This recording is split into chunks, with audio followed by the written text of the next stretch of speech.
Here are the 5 quadratics that you've been asked to solve.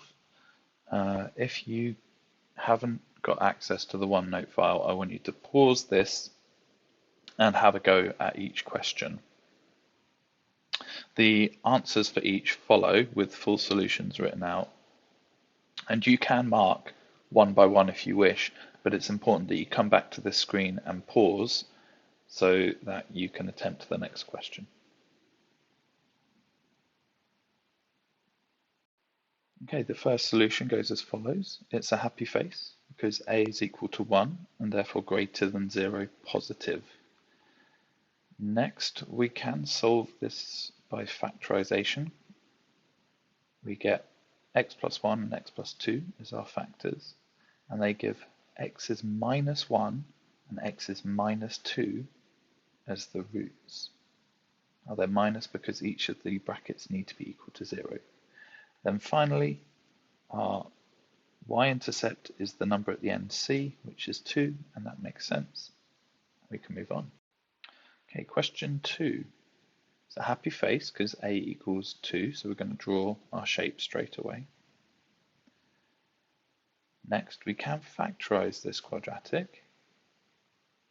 So we're looking at a times c is equal to minus 6. What two numbers multiply to make minus 6 that add up to make the positive 1 in the middle? Well, plus 2 minus 3 don't do it, but plus 3 and minus 2 do. So we'll split our x into positive 3x and minus 2x. And we'll factorize. Now you can do this using the quadratic formula, and you will get the same values of x out, or you should get the same values of x out. If you didn't, it will usually be because of a lack of brackets when you've substituted into your calculator. We will look at some examples of that next. Okay, so we make each bracket equal to 0 and solve the following equation.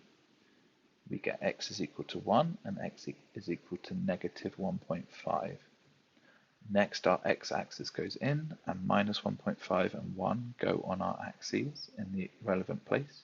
Our y-axis follows, and we have negative 3 from the original equation. This number is the y-intercept.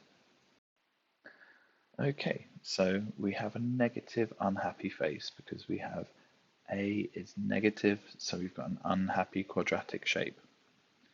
Next, we're going to solve the equation where y is replaced by 0. There's a lot of different ways of doing this. So we're going to have a look at the way that is solving it using the quadratic equation. Now we have to substitute in b, a, and c into that with accuracy. Using brackets is really helpful when you're substituting in numbers, particularly negatives, like this negative 1 needs to be in there wrapped up in brackets. The others are positive, so it's not that important, but when you have a negative, that's the really important thing. We get minus 1 and plus 7 out. They go on the x-axis.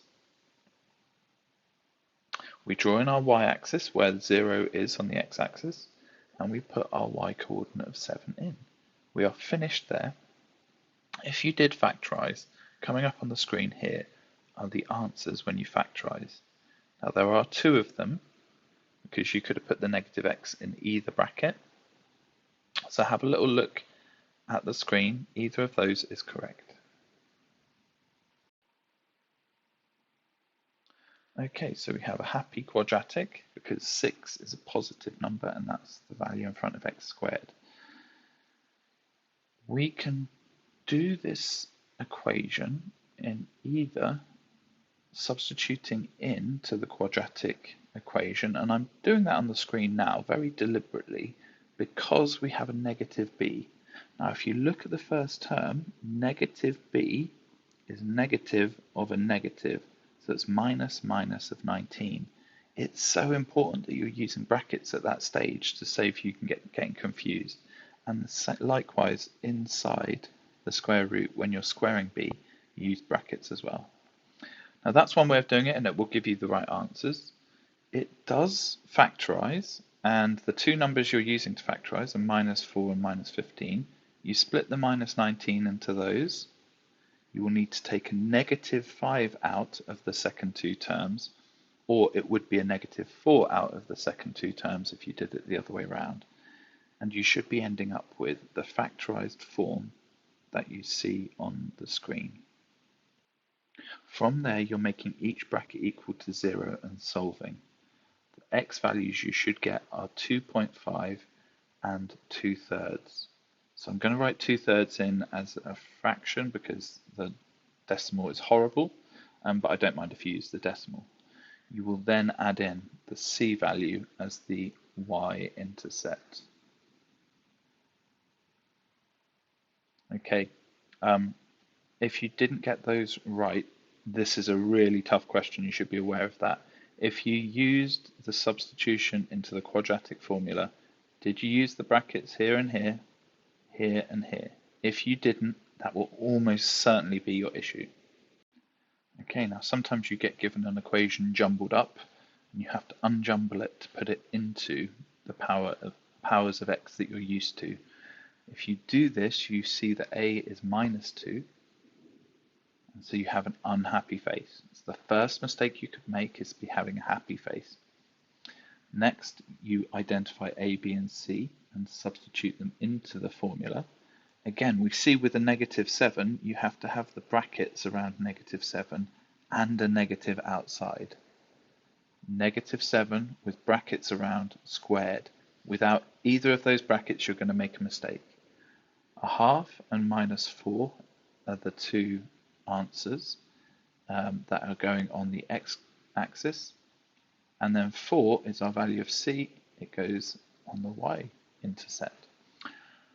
Okay, if you factorize that, it does factorize, and you should get the same values, minus 4 and a half, when factorizing.